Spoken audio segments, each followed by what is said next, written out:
আমাদের ভালো লাগাতে সকলকে অনেক অনেক অনেক স্বাগত জানিয়ে আমার আজকের গল্প আরম্ভ করছি। আজকের গল্প দাম্পত্য।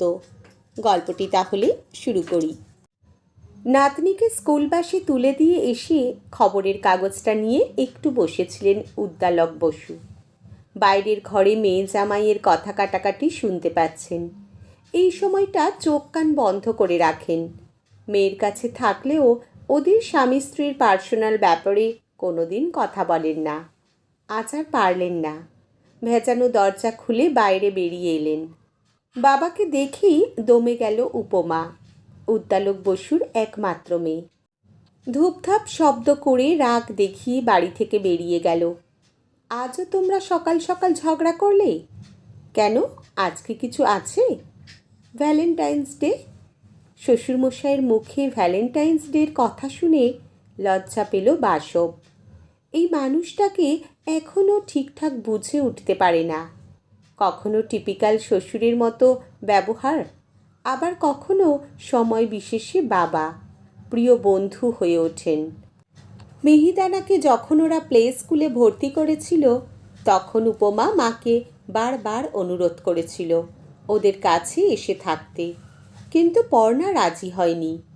নিজের বাড়ি ছেড়ে পাকাপাকিভাবে উনি মেয়ের বাড়িতে গিয়ে থাকবেন না। বাসবের দিক থেকে থাকার কেউ নেই। উদ্দালকবাবু মাস 6 আগেই অবসর নিয়েছেন। মেয়ের সমস্যার সমাধান করতে ঠিক করলেন নাতনির কাছে থাকবেন। মেয়ে জামাই দুজনেই সকালে বেরিয়ে যায়। বই আর মিহিদানাকে নিয়ে ব্যস্ত থাকেন উদ্দালকবাবু। আজকের প্ল্যান কি তোমাদের? কিছুই না, বাড়ি ফিরতেই 8টা বেজে যায়। এইসব বোকা বোকা কাজের জন্য একটা ছুটি নষ্ট করতে পারবো না। বোকা বোকা? ভ্রু কোঁচকালেন উদ্দালকবাবু। তাহলে আমাদের বাড়িতে কুরিয়ারে এত টেডি, গোলাপ, চকোলেট পাঠাতে কেন? সে তো বিয়ের আগের কথা। প্রেম করতে গেলে ওগুলো দিতে হয়। তাহলে কি বলছো, এখন তোমাদের মধ্যে প্রেম নেই? সেটা নয় বাবা, কাজের যা প্রেশার, এসবের আর সময় কোথায়? তখনও তো তুমি জব করতে, না হলে তখন ম্যানেজ করতে কি করে? তখন তো সংসার ছিল না, মিহিদানা ছিল না, এত দায়িত্বও ছিল না। সংসারটা তো ভালোবেসে শুরু করেছিলে, এটাকে বোঝা ভেবো না। ভালোবাসা হারিয়ে গেলে সংসারে অভ্যাস ছাড়া আর কিছুই পড়ে থাকে না। খারাপভাবে নেবেন না। উপমাকে কতবার করে বললাম চাকরিটা ছেড়ে দিতে, কথাই শুনল না। অসুবিধা তো হতো না। সে তো তুমিও চাকরি ছাড়তে পারতে। এসব কথা এখন থাক, শুরু হলে মহাভারত হবে। উপমাও স্কুল থেকে ছুটি নিয়ে এসব পাকলামো করবে না। এত দূরে স্কুল, বছরের প্রথমেই শুধু শুধু সিএল নেবে না। মা তো আজ আসছেন বাড়িতেই, কিছু খাবার বানিয়ে দেবে মিনতিদি, না হলে আমি ফেরার সময় রেস্টুরেন্ট থেকে কিছু খাবার নিয়ে আসব। তার কোনো দরকার নেই, আমরাও আজ একটু বাইরে খেতে যাব। তোমাদের এখানে সপ্তপর্ণা হোটেলটা বেশ ভালো বলছিল উপমা, ওখানেই একটা টেবিল বুক করেছি। তুমিও একটা টেবিল বুক করে নাও, নইলে রাত 10টাতেও লাইন দিয়ে দাঁড়াতে হবে। ওকে একটা ফোন করে দেখি। কিছু কিছু কাজ নিজে থেকেই করতে হয়। আপনার মেয়েকে তো চেনেন, টায়ার্ড হয়ে ফিরে যাবে কি না জেনে না নিলে তখন আবার একটা সিন ক্রিয়েট করবে। উদ্দালকবাবু মনে মনে ভাবলেন, আমার মেয়েকে আমার থেকে ভালো আর কে চেনে? পর্ণার ফটোকপি। নাকের ডগায় রাগ লেগে থাকে, তবু এত বছরের সংসারের জন্য ওর কাছে ঋণী। মুখে কিছুই বলবে না, কিন্তু চায় সবটাই বুঝে নেব। ওর ধরনটাই আলাদা। কিছু করবে না, তুমি ফোন করো। সন্ধে 7টা। ট্রেন থেকে নেমে প্ল্যাটফর্মের বাইরে এসে দূরে দাঁড়িয়ে থাকা বাসবকে দেখে অবাক হলো উপমা। সামনে গিয়ে বলল, তুমি এখানে কোনো কাজে এসেছো? তোমাকে নিতে এলাম। আমাকে? বাড়িতে সব ঠিক আছে? হ্যাঁ। ওহ, অন্যমনস্কের মতো কথাটা বলে বাইকে উঠল উপমা। তোমাকে খুব টায়ার্ড লাগছে? আর বলো না, আজ ট্রেনে এত ভিড়, পুরো রাস্তা দাঁড়িয়ে এলাম। শরীরটা আর দিচ্ছে না। তুমি আসাতে খুব ভালো হলো। যাক বাবা, শুরুটা তাহলে ভালোই হলো, হাঁপ ছাড়ল বাসব। কিন্তু যা টায়ার্ড বলছে বাইরে যাওয়ার কথা বললে রিয়্যাক্ট না করে। স্পিডে ভিড় কাটিয়ে বেরিয়ে যাচ্ছে বাইকটা। উপমা ক্লান্ত শরীরটা এলিয়ে দিল বাসবের পিঠে। ঠান্ডা বাতাসটা হঠাৎ খুব ভালো লাগছে। আজ স্কুলে সবাই ভ্যালেন্টাইন্স ডে নিয়ে কত গল্প করছিল। মিহিদানা হওয়ার পর থেকে এসব ইচ্ছেতে ভাঁটা পড়েছে।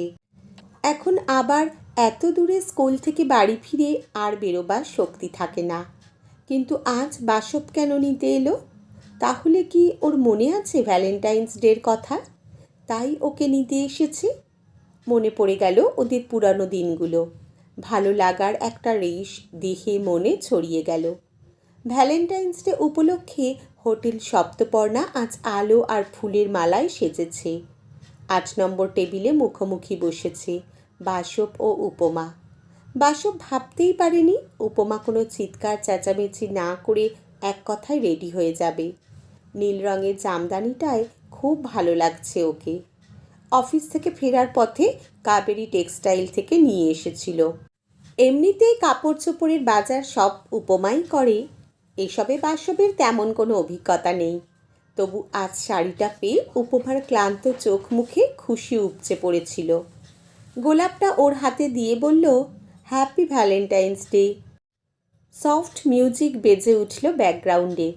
চারপাশের টেবিলে বসে থাকা প্রেমিক প্রেমিকারা করতালি দিল। স্থান কাল ভুলে আনন্দে বাসবকে বুকে জড়িয়ে ধরল উপমা। আজ আবার বিয়ের আগের মতো স্পেশাল ফিলিং হচ্ছে। এত গোলাপ, চকোলেট, টেডি আমি ভাবতেই পারিনি। ম্যাম প্লিজ বসুন, ডিনারটা সার্ভ করে দিই স্যার। হ্যাঁ। আজ মেনুতে ওদের দুজনের পছন্দের চিকেন ললিপপ, মশলা কুলচা আর হান্ডি চিকেন অর্ডার করেছে। আর ডেজার্টে বাটারস্কচ আইসক্রিম। অপলকে তাকিয়ে আছে বাসব উপমার দিকে। সত্যি যে ভালোবাসার জন্য ওরা একে অপরের হাত ধরেছিল, একসাথে সংসার পেতেছিল, সেই সংসারের চাপেই ওদের ভালোবাসাটা কোথায় যেন চাপা পড়ে গিয়েছিল। এই ছোট একটু আয়োজন ওদের আবার পুরনো দিনগুলো ফিরিয়ে দিল। মনে মনে ধন্যবাদ দিল শ্বশুর মশাইকে। বাবা বলেছিলেন ব্যস্ততা থাকবে তবু নিজেদেরকেও একটু সময় দিও। পর্ণা খুব রাগী, জেদও খুব, তবু ভালোবেসে ওর জন্য কিছু করলে সব ভুলে যায়। মেয়েরা এমনই। এই ছোট ছোট যত্নগুলোই ওদের চাহিদা। প্রেম আলাদা, সংসার আলাদা, তবু এই সংসারের মধ্যেই নিজেদের প্রেমকে বাঁচিয়ে রাখতে হয়। আমাদের জীবনের রুল এটাই। বাবার বলা রবি ঠাকুরের কথাগুলো মনে পড়ল। বাসব, দাম্পত্যটা একটা আর্ট।